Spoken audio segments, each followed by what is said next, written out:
Welcome back. And as we know, South Africans are generally struggling to cope with the high cost of living. And as debt increases, some may be enticed into committing crime. And many justify insurance fraud as a victimless crime. And from lying on applications to save money to false claims, it still remains fraud and it is against the law. It is a crime. To discuss this, we have Garth, the Klerk, CEO of the Insurance Crime Bureau. Garth, good afternoon to you and thank you so much for joining us. How prevalent is the temptation, or where we might even have examples of convictions where South Africans who were in dire straits then decided to defraud the insurance system? Good afternoon, and good afternoon to all of your viewers today as well. Yes, unfortunately, we are finding that the attitude towards insurance fraud and crime is one that it is a victimless crime. And that is just so far from the truth. Very similar to what we're seeing with online scams and financial scams, there is always a victim at the end of the road, and there's always an impact on society.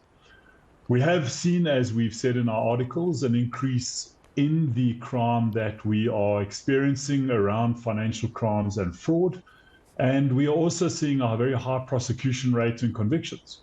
So we're seeing we live in a physical society. People are desperate at the moment because of economic conditions, and they are turning to crime as what they consider to be an easy solution to raise cash.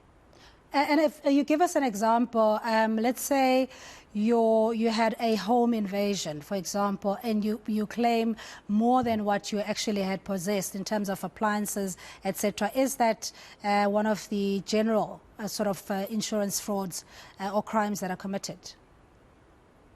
Yes, definitely. So padding claims is definitely a very common cause that we see in the industry. And people are tempted, if your car's stolen, you claim that your leather jacket was in the car or your laptop was in the car, your spare iPad or something like that. Those claims are going to be caught out. They're just too simple to catch. What we are seeing more, though, is more sophisticated crimes around incident staging on vehicles, incident staging on home invasions. So people are reporting home invasions that actually never happened, and they are claiming the whole incident as a fraud.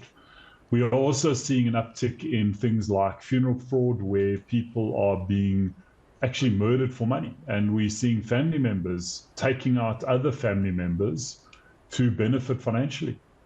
I mean, this is, as you speak now, because of the high-profile nature of the case of your Rosemary Ndlovu and many others that have come to the fore. But there are cases that may not necessarily get the spotlight. And as you're saying, there has been an increase in those kind of fraud cases, be it femicide or homicide, but it has to do with the insurance money. How do these necessarily portray themselves, particularly when it comes from the insurance company or even the claimant themselves? What is the modus operandi usually? So normally what will happen is that the insured will take out a policy with the intent of committing a fraud or crime somewhere down the line. They think that they are aware of the red flags that we normally use in the insurance industry, and they're not aware of the fact that we are always improving systems, improving intelligence, and improving communication within the industry to catch them. So, for example, working with partners like the South African Fraud Prevention Services allows us to encapsulate a lot more information on individuals and on modus operandis across the various financial crimes that we see. And it becomes easier to catch them using technology and things like artificial intelligence.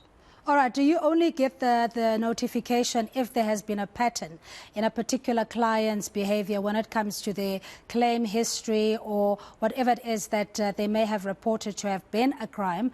How do you then detect whether this person is truthful and the other is not?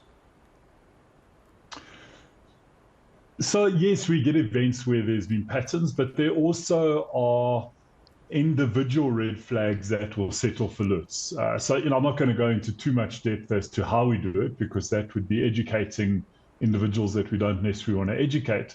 But there are some very sophisticated methodologies in play, including voice analysis and, just data analysis, comparing it to the norm.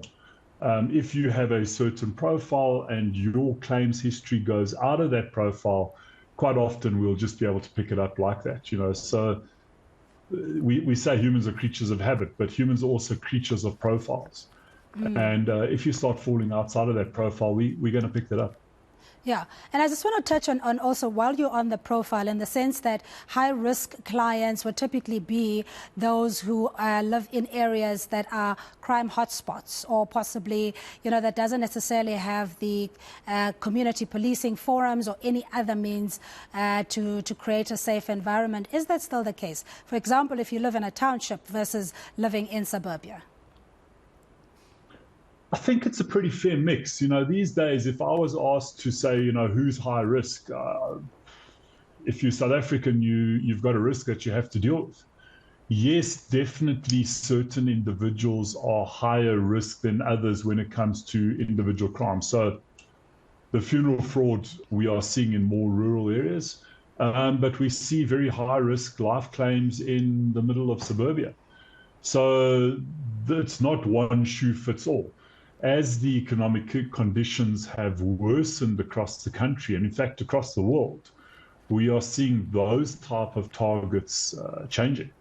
Yeah, and you say this is not likely to change anytime soon, where we will see a tipping point, Garth, in the sense that we're still facing the harshest economic climate experienced since the 2008 global financial crisis, including the current war in the Ukraine and all other global elements that impact on the living conditions and affordability standards of South Africans. Are we seeing, in your view, if this will turn the corner, so to speak?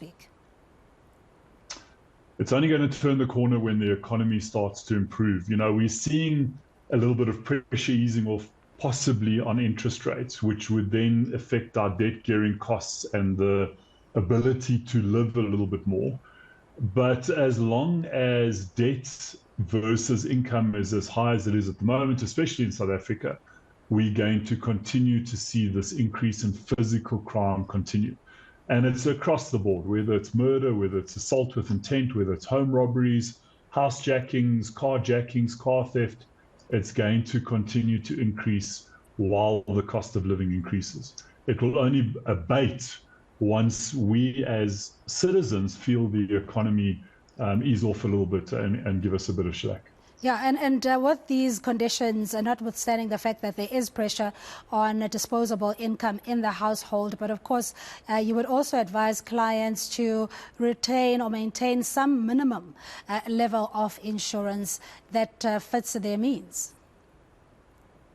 Definitely. Insurance is there to protect you. It's there to return you to a position that you were in before you experienced the loss.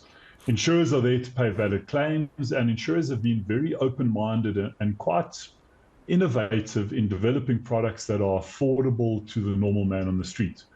However, insurance is something that bears its own costs, and fraud is unfortunately one of those costs. So as a society, we have to look at ways of combating that cost to keep insurance affordable to the normal man on the street, normal man and woman on the street. Got you. All right. Thank you so much, Garth. That's Garth de Klerk, CEO of the Insurance Crime Bureau, saying under these very strenuous economic climate, people are intent, or rather have the inclination, to take the easy way out and defraud the industry. It is against the law, and there are consequences and repercussions.